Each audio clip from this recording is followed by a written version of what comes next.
Students, स्वागत है आप सभी का अपने इस यूट्यूब चैनल पर। तो आज के इस वीडियो में ये बायोलॉजी का वीडियो नंबर 12 है। देखेंगे हम लोग UP polytechnic entrance exam group E1 यानी डिप्लोमा इन फार्मेसी का इंट्रेंस एग्ज़ाम देने वाले स्टूडेंट्स के लिए मोस्ट इम्पॉर्टेंट क्वेश्चंस और प्रीवियस ईयर पेपर के क्वेश्चंस भी ही देखेंगे। तो ये दिया है कि ऐसे ही प्रश्न हर बार पूछे जाते हैं, इसी तरीके के क्वेश्चंस हर बार इंट्रेंस एग्ज़ाम में पूछे जाते हैं। तो आज के इस वीडियो को शुरू करने से पहले आपसे एक रिक्वेस्ट है कि अगर आप सभी को इस वीडियोस के PDF चाहिए तो आप डिस्क्रिप्शन में दिए गए टेलीग्राम लिंक से हमारे टेलीग्राम चैनल को ज्वाइन कर लीजिए। और इसी प्रकार की क्लासेस पाने के लिए तो चैनल को सब्सक्राइब करते हुए बेल आइकन को जरूर ऑल पर प्रेस कर लीजिएगा। तो सभी स्टूडेंट्स एक बार कमेंट करके ये बताइएगा कि क्लास शुरू किया जाए। बोलो यस। चलिए, सबके आंसर आने शुरू हो गए हैं। यस जी, बिल्कुल, क्लास शुरू करते हैं। तो ये यूपी पॉलीटेक्निक का बायोलॉजी वीडियो नंबर 1 है आपके सामने।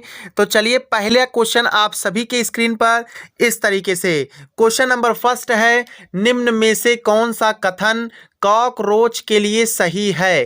कॉकरोच यानी तिलचट्टा होता है जो, उसके लिए कौन सा कथन सही है? तो पहला ऑप्शन है, ऑक्सीजन का परिवहन रुधिर में हीमोग्लोबिन द्वारा होता है। दूसरा ऑप्शन, नाइट्रोजनी उत्सर्जी पदार्थ यूरिया होता है, NH2CO NH2, जिसका कि केमिकल फॉर्मूला होता है यूरिया का।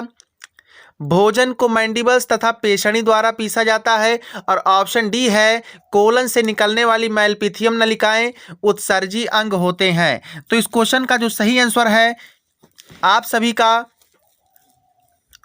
ऑप्शन नंबर सी सही है। भोजन को मैंडिबल्स तथा पेशणी द्वारा पीसा जाता है। बता दें, कॉकरोच में मैंडिबल्स युग्मित, कठोर, मजबूत, बड़ी तथा गहरे रंग की त्रिकोणीय संरचनाओं के रूप में पाए जाते हैं।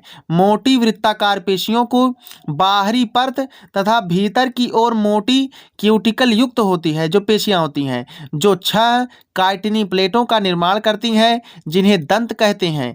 पेशड़ी तथा मैंडिबल्स संयुक्त रूप से एक पीसने वाले कक्ष की भांति कार्य करती हैं। तो आप सभी का ऑप्शन नंबर सी बिल्कुल सही है। आते हैं नेक्स्ट क्वेश्चन पर। क्वेश्चन नंबर सेकंड है, निम्नलिखित में से कौन सा रीनल पिरामिड का भाग नहीं है? ऑप्शन ए है कुंडलित नलिकाएं, ऑप्शन बी है संग्राहक नलिकाएं, ऑप्शन सी है हेनले लूप और ऑप्शन डी है परिनलिकीय कोशिकाएं। चलिए, इस क्वेश्चन का सही आंसर करिएगा। तो इस क्वेश्चन का सही आंसर होगा आप सभी का ऑप्शन नंबर ए, कुंडलित नलिकाएं। बता दें कि कुंडलित नलिका जो होती है ये वृक्कीय पिरामिड का भाग नहीं होती है। चलिए, आते हैं नेक्स्ट क्वेश्चन पर। अगला क्वेश्चन आप सभी के स्क्रीन पर है। क्वेश्चन नंबर थर्ड है, जो कोशिकाएं विभाजित नहीं हो रही हो वह किस अवस्था पर हो सकती हैं? ऑप्शन ए है जीवन अवस्था, ऑप्शन बी है G2 अवस्था, ऑप्शन सी है G0 अवस्था यानी शून्य अवस्था और ऑप्शन डी है S अवस्था। तो इस क्वेश्चन का सही आंसर आप सभी का होगा ऑप्शन नंबर सी, क्योंकि जब कोशिका विभाजित नहीं हो रही होती है तब वह G0 प्रावस्था में होती है। G0 प्रावस्था अविभाजित यानी नॉन डिवाइडिंग प्रावस्था है। इसकी अवधि कोशिका की प्रकृति के आधार पर भिन्न होती है। अधिकांश तंत्रिका कोशिकाएं व पेशी कोशिकाओं में यह अवस्था पूर्ण वयस्क जीवन तक रहती है। G0 अवस्था कोशिकाओं में वह अवस्था है जब उनमें विभेदन यानी डिफरेंशिएशन होना आरंभ हो जाता है तथा ये कोशिकाएं ऊतकों में बदलना प्रारंभ कर देती हैं। तो आई होप ये क्वेश्चन आपको समझ में आ गया होगा। आते हैं नेक्स्ट क्वेश्चन पर। अगला क्वेश्चन आप सभी के स्क्रीन पर। चौथा क्वेश्चन, लिंग गुणसूत्र X एवं Y की खोज किसने की थी? लिंग गुणसूत्र X एवं Y की खोज किसने की थी? ऑप्शन ए है स्टीवंस एवं विल्सन ने, ऑप्शन बी है भी ब्रिजेश ने, ऑप्शन सी है हैम्फिंग ने तथा ऑप्शन नंबर डी है मैकलॉन्ग ने। तो इस क्वेश्चन का सही आंसर है आप सभी का ऑप्शन नंबर ए, स्टीवंस एवं विल्सन ने मानव में X एवं Y लिंग गुणसूत्रों की खोज की थी। चलिए आते हैं नेक्स्ट क्वेश्चन पर। अगला क्वेश्चन आपके सभी के स्क्रीन पर, मंगोली जड़ता या डाउन सिंड्रोम किसके कारण होती है? मंगोलियाई जड़ता या फिर डाउन सिंड्रोम इसी को कहते हैं, ये किसके कारण होती है? ऑप्शन ए है लिंग गुणसूत्रों की एकन्य सूत्रता, ऑप्शन बी है 21वीं जोड़ी के अलिंग सूत्रों की एकाध सूत्रता, ऑप्शन सी है लिंग गुणसूत्रों की एकाध सूत्रता, और ऑप्शन डी है 13वीं जोड़ी के अलिंग सूत्रों की एकाध सूत्रता। तो इस क्वेश्चन का सही आंसर है आप सभी का ऑप्शन नंबर बी, 21वीं जोड़ी के अलिंग सूत्रों की एकाध सूत्रता के फलस्वरूप ये विकार होता है। चलिए आते हैं नेक्स्ट क्वेश्चन पर। क्वेश्चन नंबर 6 है, एनेलिडा तथा मोलस्का के बीच की संयोजक कड़ी है। ऑप्शन ए है कटल फिश, ऑप्शन बी है ऑक्टोपस, ऑप्शन सी है नियोपिलाइना, और ऑप्शन नंबर डी है नॉटिल्स। तो इस क्वेश्चन का सही आंसर जो होगा वो आप सभी का ऑप्शन नंबर सी सही होगा। बता दें कि नियोपिलाइना को संघ एनिलिडा व मोलस्का के मध्य की कड़ी माना जाता है। यह संघ मोलस्का का सदस्य है। इसमें एनिलिडा की भांति 5-6 जोड़ी क्लोम यानी क्लेनिडा, उसके बाद में 6 जोड़ी उत्सर्गिकाएं, 8 जोड़ी रिट्रैक्टर पेशियां तथा 2 जोड़ी ऑरिकिल की उपस्थिति मेटामेरिक संरचना पाई जाती है। इसमें पॉलीकीट एनिलिडा की भांति अंडों में चक्रीय विदलन तथा ट्रोकोफोर लार्वा के समान लार्वा पाया जाता है। नियोपिलाइना में मोलस्कों की भांति चपटा एवं कोमल शरीर, मांसल पाद एवं कवच तथा मेंटल पाया जाता है। इसलिए ऑप्शन सी है कि एनेलिडा तथा मोलस्का के मध्य की कड़ी दोनों की है नियोपिलाइना है। तो चलिए आते हैं नेक्स्ट क्वेश्चन पर। क्वेश्चन नंबर 7 है, पुनरावृत्ति सिद्धांत के अनुसार क्या होता है? ऑप्शन ए है प्रत्येक जंतु का प्रारंभ एक अंडे के रूप में होता है, ऑप्शन बी है संतान जनकों जैसी होती है, ऑप्शन सी है शरीर के क्षत भागों का पुनरुद्भवन होता है। क्षत भागों की बात करें तो क्षत भागों का अर्थ होता है टूटा फूटा हिस्सा, ऑप्शन डी है जीवन वृत्त से जाति वृत्त प्रतिबंधित होती है। तो इस क्वेश्चन का सही आंसर है आप सभी का ऑप्शन नंबर डी सही है। बता दें कि पुनरावृत्ति की सिद्धांत की खोज बेयर नाम के वैज्ञानिक की थी। इसके अनुसार प्रत्येक जीव का व्यक्तिवृत्त उसके जाति वृत्त की पुनरावृत्ति करता है। चलिए आते हैं नेक्स्ट क्वेश्चन पर। अगला क्वेश्चन आप सभी के स्क्रीन पर, निम्नलिखित जंतु समूह में कौन से एक ही संघ के अंतर्गत आते हैं?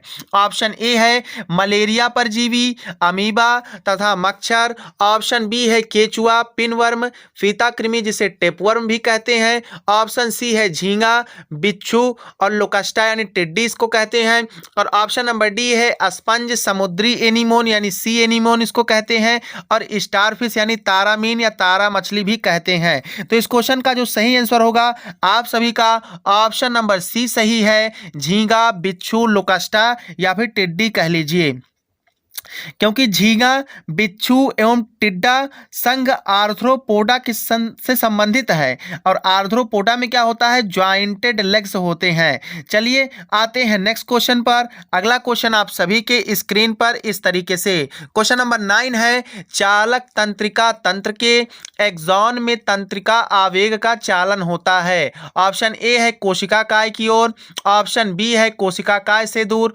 ऑप्शन सी है युग्मानुबंध यानी सिनेप्स से दूर, और ऑप्शन डी है दोनों दिशाओं में। तो इस क्वेश्चन का सही आंसर होगा आप सभी का ऑप्शन नंबर बी सही होगा, कोशिका काय से दूर। बता दें कि चालक तंत्रिका तंतु के एक्सॉन में तंत्रिका आवेग कोशिका काय से दूर गति करता है, इसलिए ऑप्शन नंबर बी आपका सही है इस प्रश्न के अनुसार। आते हैं अगले प्रश्न पर। अगला प्रश्न है, निम्नलिखित में से कौन सा जंतु सजीव प्रजक नहीं है? ऑप्शन ए है चमगादड़, इसको उड़न लोमड़ी कहते हैं। यहीं पर यदि क्वेश्चन पूछा जाए कि उड़न लोमड़ी किसे कहते हैं तो आपका चमगादड़ सही होगा। ऑप्शन बी है हाथी, ऑप्शन सी है प्लेटिपस, और ऑप्शन नंबर डी है व्हेल मछली। तो इस क्वेश्चन का सही आंसर जो होगा आप सभी का ऑप्शन नंबर सी सही है, प्लेटिपस। बता दें प्लेटिपस एक अंडे देने वाला स्तनधारी है। स्तनधारियों को मुख्य रूप से 2 भागों में विभक्त किया जा सकता है। पहला भाग अगर हम देखें तो प्रोटीथीरिया यानी अंडे देने वाले स्तनधारी, और दूसरा है थीरिया यानी प्लेसेंटा वाले स्तनधारी, अपरा वाले स्तनधारी, जिन्हें पूरा मेटाथीरिया और यूथीरिया में विभाजित किया जाता है।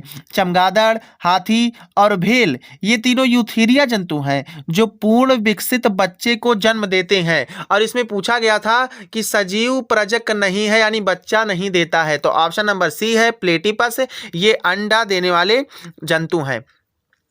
आ गए हैं नेक्स्ट क्वेश्चन पर। क्वेश्चन नंबर 11 है, परख नली शिशु कार्यक्रम के अंतर्गत किस तकनीक का प्रयोग किया जाता है? ऑप्शन ए है ICSI यानी intracytoplasmic sperm injection, option B है इंट्रायूटेराइन इंसेमिनेशन IUI तकनीक, या फिर ऑप्शन सी है गैमीट इंट्राफैलोपियन ट्रांसफर गिफ्ट जिसको कहते हैं, और ऑप्शन नंबर डी है जाइगोट इंट्राफैलोपियन ट्रांसफर यानी जिफ्ट जिसको कि कहते हैं। तो इस क्वेश्चन का सही आंसर होगा आप सभी का ऑप्शन नंबर डी सही है, जिफ्ट यानी जायगोट इंट्राफैलोपियन ट्रांसफर।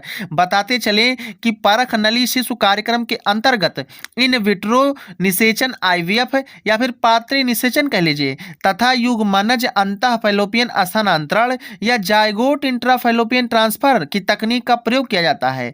जिफ्ट की तकनीक बंध्यता की दिशा में प्रयोग की जाती है, जिससे इन विट्रो यानी शरीर के बाहर निषेचित अंडे को स्त्री के फैलोपियन नलिकाओं या अंडवाहिनियों कह लीजिए में स्थानांतरित किया जाता है। यह एक सहायक जननीय विधि है, इससे कई बाझों को पुत्र रत्न की प्राप्ति होती है। आते हैं क्वेश्चन नंबर 12 पर। रुधिर के अस्कंदन हेतु आवश्यक विटामिन है यानी ब्लड क्लॉटिंग के लिए कौन सी विटामिन आवश्यक है? ऑप्शन ए है विटामिन ए, ऑप्शन बी है विटामिन बी, ऑप्शन सी है विटामिन सी, और ऑप्शन नंबर डी है विटामिन के। तो इस क्वेश्चन का सही आंसर होगा विटामिन के। बता दें रुधिर के अस्कंदन हेतु विटामिन के आवश्यक होता है। यह विभिन्न रुधिर अस्कंदक कारकों जैसे कि प्रोथ्रॉम्बिन, प्रोकार्टिन है ना, स्टुअर्ट पावर फैक्टर X जिसको कहते हैं, क्रिसमस फैक्टर आदि के संश्लेषण हेतु आवश्यक होता है। और विटामिन के पत्ता गोभी में पाया जाता है, पालक में पाया जाता है तथा हरी पत्तेदार सब्जियों से प्राप्त होता है। आते हैं नेक्स्ट क्वेश्चन पर। क्वेश्चन नंबर 13 है, हिस्स का बंडल। ध्यान दीजिएगा, हिस्स का बंडल मानव के निम्नलिखित में से किस अंग का एक भाग है? ऑप्शन नंबर ए है हृदय, ऑप्शन बी है वृक्क, ऑप्शन सी है अग्न्याशय, और ऑप्शन डी है मस्तिष्क।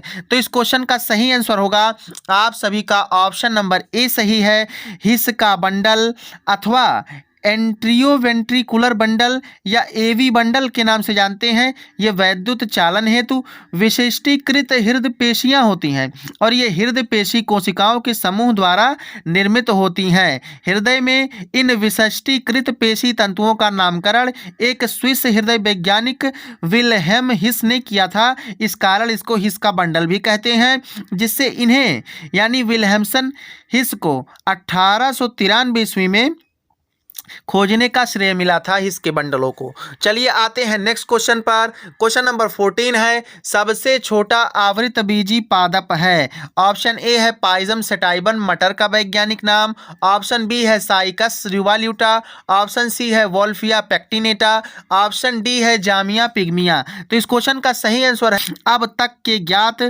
पादपों में वोल्फिया पेक्टिनेटा सबसे छोटा आवृत बीजी पादप है। बता दें यह 2 मिलीमीटर यानी 2 मिलीमीटर से छोटा होता है और ये जलीय पुष्पीय पादप होता है और ये सामान्यतः जलीय भोजन यानी वाटरमील तथा बत्तख खरपतवार कहलाता है। आते हैं नेक्स्ट क्वेश्चन पर और ये लास्ट क्वेश्चन है आज के इस वीडियो का। कैंसर रोग के कारकों को कहा जाता है? कैंसर रोग के कारकों को कहा जाता है, क्या कहा जाता है? ऑप्शन ए है एस्ट्रोलॉजी, ऑप्शन बी है इंटरफेरॉन, ऑप्शन सी है कार्सिनोजेंस और ऑप्शन नंबर डी है ट्यूमर। तो ये वेरी कॉमन क्वेश्चन है और इजी क्वेश्चन है, आप सभी लोग कर लीजिएगा। हम वेट करते हैं आपके आंसर्स के लिए। चलिए आंसर आना शुरू हो गए हैं। ऑप्शन नंबर सी सही है, कार्सिनोजेंस। बता दें कि कैंसर रोग को उत्पन्न करने वाले कारकों को ही कार्सिनोजेंस कहते हैं। ये भौतिक यानी फिजिकली, रासायनिक यानी केमिकली, विकिरण या जैविक हो सकते हैं। तो चलिए आज के इस वीडियो में इतना ही। अगर आपको जरा भी चैनल इंफॉर्मेटिव लगता हो तो चैनल को आप सब्सक्राइब कर लीजिए और बेल आइकन को ऑल पर जरूर प्रेस कर लीजिए। हमारी सभी क्लासेस की नोटिफिकेशन सबसे पहले आप तक पहुंचेंगी। और अगर आपको हमारी क्लासेस के संदर्भ में कोई राय देना है, आपके कोई सुझाव हो, तो आप हमें कमेंट करके लिख सकते हैं या फिर आप हमारे टेलीग्राम चैनल पर भी बता सकते हैं। डिस्क्रिप्शन में आपको लिंक मिल जाएगा। मिलते हैं नेक्स्ट क्लास में। जय हिंद।